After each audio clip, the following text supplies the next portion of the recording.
भर्खै ल त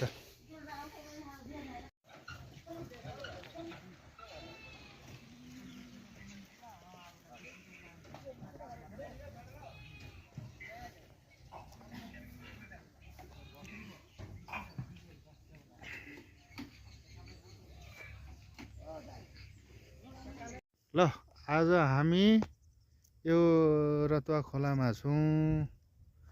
हामीसँग हुनुहुन्छ हाम्रो भिनाजी। ल कुनाजी आमा कहिदे त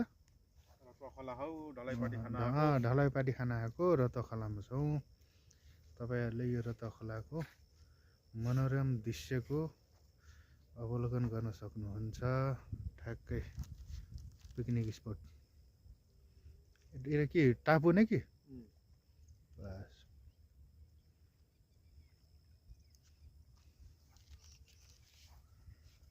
नि पिकनिक स्पट त बनिया छ कि के पिकनिकै खबर हो नि शान्त एकान्त रमाइलो